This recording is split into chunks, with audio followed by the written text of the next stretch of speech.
31वां अध्याय। सप्त ऋषियों का आगमन और हिमालय को समझाना।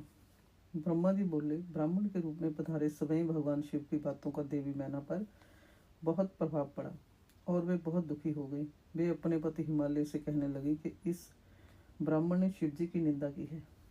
उसे सुनकर मेरा मन बहुत खिन्न हो गया है।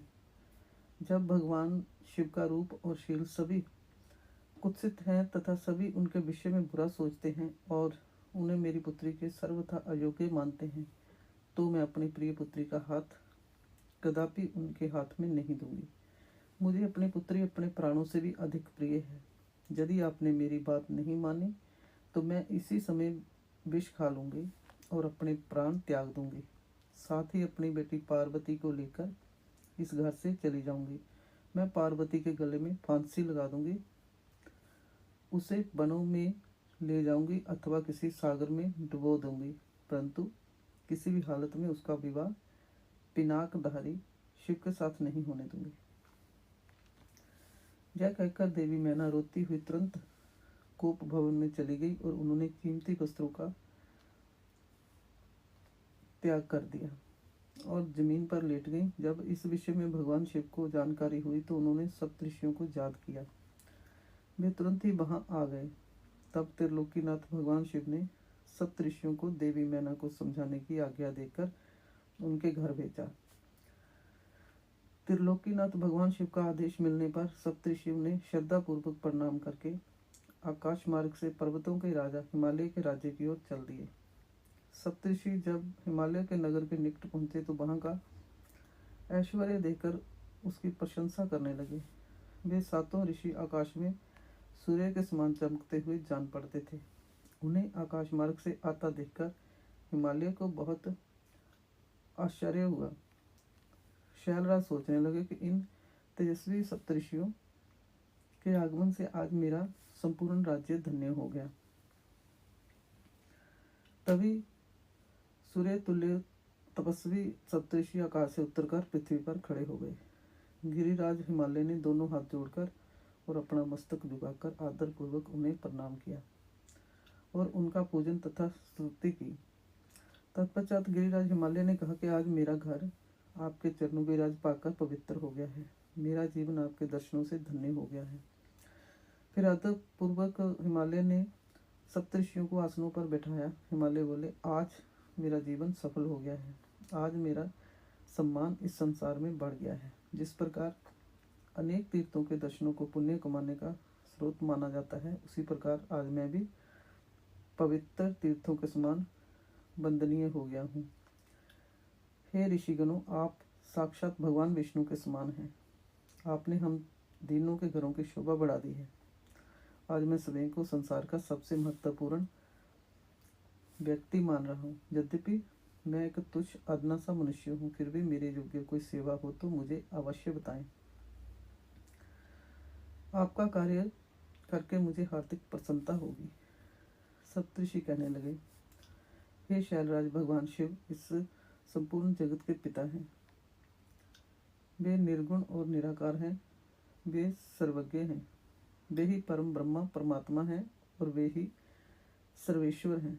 वे ही इस जगत का आदि और अंत हैं। आप भली भांति त्रिलोकीनाथ भगवान शिव के विषय में सब कुछ जानते ही हैं। वे भक्तवत्सल हैं और सदा ही अपने भक्तों के अधीन हैं। तुम्हारी परम प्रिय पुत्री देवी पार्वती ने भगवान शिव को अपनी कठोर तपस्या से प्रसन्न करके अपना मनोवांछित वर प्राप्त कर लिया है। उन्होंने प्रभु शिव को पति रूप में पाने का वर प्राप्त किया है। जिस प्रकार भगवान शिव को इस जगत का पिता माना जाता है, उसी प्रकार शिवा जगत माता कही जाती है। अतः आप अपनी कन्या पार्वती का विवाह महात्मा शिव शंकर से कर दीजिए। ऐसा करके आपका जन्म सफल हो जाएगा और आप गुरुओं के भी गुरु बन जाएंगे। सप्तऋषियों के ऐसे वचन सुनकर हिमालय बोले, हे महर्षियों, मेरे अहोभाग्यों हैं जो आपने मुझे इस योग्य समझकर मुझसे यह बात कही। सच कहूँ तो मेरी हार्दिक इच्छा भी यही है कि मेरी पुत्री का विवाह भगवान शिव के साथ ही हो, परंतु एक परेशानी यह है कि कुछ दिनों पूर्व एक ब्राह्मण देव हमारे घर पधारे थे। उन्होंने भक्त वत्सल भगवान शिव के विषय में अनेक उल्टी सीधी बातें की। उस वैष्णव ब्राह्मण ने शिव जी की घोर निंदा की, उन्हें अमंगलकारी बताया। ये सब बातें सुनकर मेरी पत्नी देवी मैना की बुद्धि पलट गई है, उनका समस्त ज्ञान भ्रष्ट हो गया है। अब वे अपनी पुत्री पार्वती का विवाह परम जोगी रुद्रदेव से कदापि नहीं करना चाहती हैं। हे सप्तऋषियों, वे जिद करके बैठी हैं कि वे अपनी पुत्री पार्वती का विवाह भगवान शिव से नहीं करेंगी। इसलिए वे लड़ झगड़ कर सभी आभूषणों तथा राजसी वस्त्रों को त्याग कर कोप भवन में जाकर लेट गई हैं। मेरे बहुत समझाने पर भी वे कुछ नहीं समझ रही हैं। आपसे सच सच अपने दिल की इच्छा कहूँ तो उन वैष्णव ब्राह्मण की बातें सुनकर अब मैं भी नहीं चाहता कि मेरी पुत्री का विवाह शिव जी से हो। नारद, इस प्रकार भगवान शिव की माया से मोहित होकर गिरिराज हिमालय ने ये सब बातें कही और यह कहकर चुप हो गए। तब सप्तऋषियों ने कोप भवन में लेटी हुई देवी मैना को समझाने के लिए देवी अरुदंती को भेजा। अपने पति की आज्ञा पाकर देवी अरुदंती उस कोप भवन में पहुंची जहां नैना देवी रुष्ट होकर पृथ्वी पर लेटी हुई थी और पार्वती उनके पास भी बैठकर उन्हें समझा रही थी। साध्वी अरुदती बड़े ही मधुर स्वर में बोली, देवी मैना, उठिए, मैं अरुदती और सप्तऋषि तुम्हारे घर पधारे हैं। देवी अरुदती को वहां अपने कक्ष में देखकर देवी मैना उठकर बैठ गई और साक्षात लक्ष्मी के समान उन परम तेजस्विनी को देख उनके चरणों में अपना सिर रखकर बोली, आज हमारे घर में ब्रह्मा जी की पुत्र वधु और महर्षि विशिष्ट की पत्नी अरुदती सहित सप्तऋषियों ने पधारकर हमें किस पुण्य का फल दिया है। आपके आने से हमारा कुल धन्य हो गया है। मैं आपसे यह जानना चाहती हूँ कि आपके इस तरह जहाँ आने का क्या उद्देश्य है। देवी मैना के ऐसा कहने पर देवी अरुदती मुस्कुराई और उन्हें समझाकर कोप भवन से बाहर उस स्थान पर ले गई जहाँ सप्तऋषियों सहित गिरिराज हिमालय बैठे हुए थे। तब देवी मैना को वहां आया देखकर श्रेष्ठ और परम ज्ञानी सृष्टि भगवान शिव को मन में स्मरण कर समझाने लगे। सप्तऋषि बोले, हे शैलराज, तुम अपनी पुत्री पार्वती का विवाह त्रिलोकीनाथ भक्त वत्सल भगवान शिव से कर दो। वे तो सर्वेश्वर हैं, वे कभी भी किसी से जांचना नहीं करते। जगत की रचना के स्रोत ब्रह्मा जी ने तारकासुर को जय वरदान दिया है कि केवल शिव पुत्र के हाथ में ही उसका वध होगा। इस समय तारकासुर के कारण तीनों लोकों में हाहाकार मचा हुआ है। उसने देवराज इंद्र सहित सभी देवताओं को स्वर्ग से निकाल दिया है।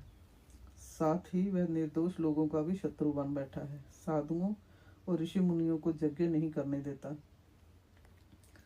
तथा उनकी पूजा उपासना को तारकासुर के सैनिक समय समय पर नष्ट कर देते हैं। उन्होंने सभी के जीवन को कष्टकारी बना रखा है। इस संसार में व्याप्त बुराइयां और दुष्प्रवृत्तियों के विनाश के लिए सहारक रुद्रदेव का पुत्र ही सबसे उपयुक्त है। उस वीर और बलवान पुत्र की प्राप्ति के लिए आवश्यक है कि भगवान शिव विवाह कर लें।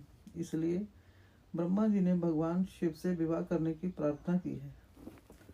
यह सर्वविदित है कि भगवान शिव परम जोगी हैं और विवाह के लिए उत्सुक नहीं है। तुम्हारी पुत्री पार्वती ने भगवान शिव की कठोर तपस्या करके शिव को अपना पति बनाने के लिए वर प्रदान प्राप्त किया है। यही कारण है कि महादेव भी देवी पार्वती का पाणी ग्रहण करना चाहते हैं।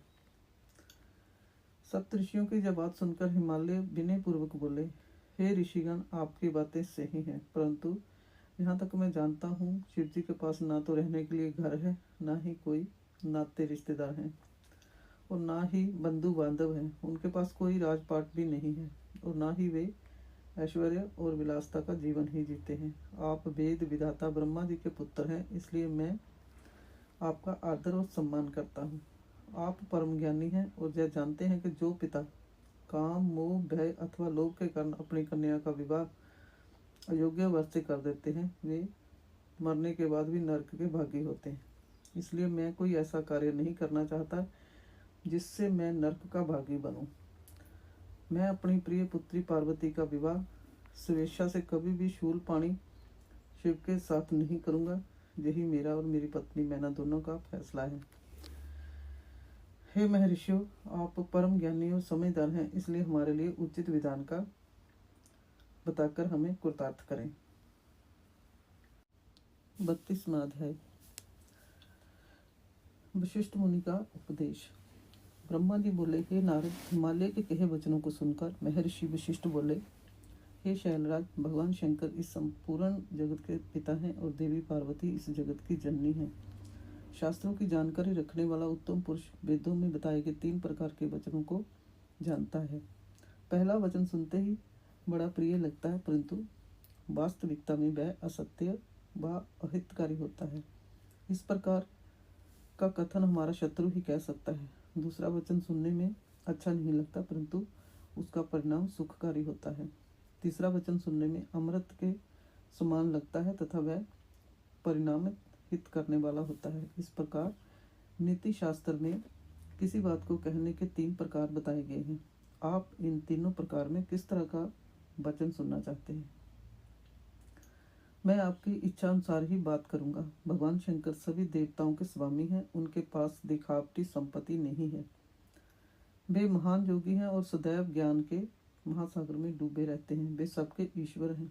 गृहस्थ पुरुष राज्य और संपत्ति के स्वामी मनुष्य को ही अपनी पुत्री का वर चुनता है। ऐसा न करके यदि वह किसी दीनहीन को अपनी कन्या ब्याह दे तो उसे कन्या के वध का पाप लगता है।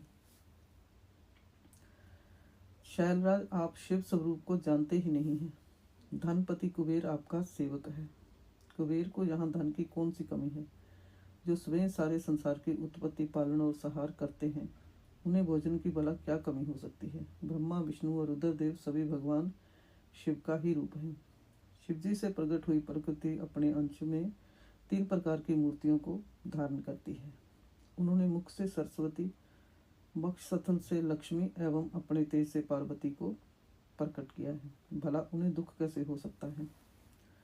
तुम्हारी कन्या तो कल्प कल्प में उनकी पत्नी होती रही है एवं होती रहेगी।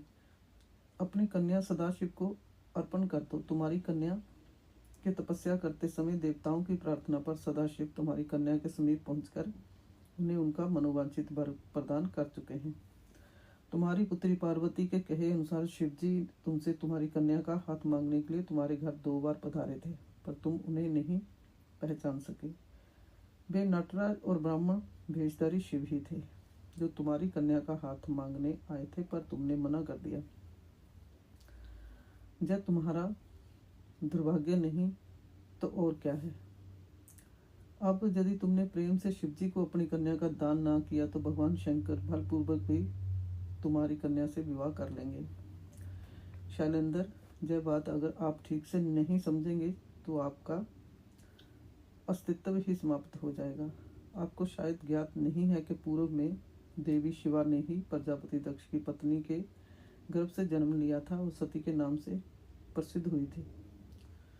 उन्होंने कठोर तपस्या करके भक्त वत्सल भगवान शिव को वरदान स्वरूप पति के रूप में प्राप्त किया था, परंतु अपने पिता दक्ष द्वारा आयोजित महान यज्ञ में अपने पति त्रिलोकी नाथ भगवान शिव की अवहेलना एवं निंदा होते देखकर उन्होंने स्वेच्छा से अपने शरीर को त्याग दिया था। वही साक्षात जगदम्बा इस समय आपकी पत्नी मैना के गर्भ से प्रकट हुई है और कल्याणमयी भगवान शिव को जन्म जन्मांतर की भांति पति रूप में पाना चाहती हैं। अतः गिरिराज हिमालय, आप स्वयं अपनी इच्छा से अपनी पुत्री का हाथ महादेव जी के हाथों में सौंप दीजिए। इन दोनों का साथ इस जगत के लिए मंगलकारी है। शैलराज, यदि आप स्वेच्छा से शिवजी व देवी पार्वती का विवाह नहीं करेंगे तो पार्वती स्वयं अपने आराध्य भगवान शिव के धाम कैलाश पर्वत पर चली जाएंगी। आपकी प्रिय पुत्री पार्वती की इच्छा का सम्मान करते हुए ही भगवान शिव स्वयं आपसे पार्वती का हाथ मांगने के लिए भेष बदलकर आपके घर आए थे, परंतु आपने उनको नहीं पहचाना और अपनी कन्या देने से इनकार कर दिया। आपके शिखर पर तपस्या के लिए पधारे भगवान शिव की देवी पार्वती ने जब सेवा की थी तो आप भी उनके इस निर्णय में उनके साथ थे। आपकी आज्ञा प्राप्त करके ही देवी पार्वती भगवान शिव को पति रूप में पाने की इच्छा लेकर तपस्या करने हेतु वन में गई थी। उनके इस प्राणों कार्य को आपने सराहा था, परंतु आज ऐसा क्या हो गया है कि आप अपने ही वचनों से पीछे हट रहे हैं। भगवान शिव ने देवताओं की प्रार्थना स्वीकार करके हम सप्तऋषियों को और देवी अरुदंती को आपके पास भेजा है। इसलिए हम आपको यह समझाने आए हैं कि आप पार्वती जी का हाथ भगवान शिव के हाथों में दे दें। ऐसा करके आपको बहुत आनंद मिलेगा। भगवान शिव ने तपस्या के पश्चात प्रसन्न होकर देवी पार्वती को यह वरदान दिया है कि वे उनकी पत्नी हो। भगवान शिव परमेश्वर हैं, उनकी वाणी कदापि असत्य नहीं हो सकती है। उनका वरदान अवश्य सत्य सिद्ध होगा। इसलिए हम सप्तऋषि आपसे यह अनुरोध कर रहे हैं कि आप इस विवाह हेतु प्रसन्नता पूर्वक अपनी स्वीकृति प्रदान करें। ऐसा करके आप अपने परिवार का ही नहीं, समस्त मानवों और देवताओं का कल्याण करेंगे।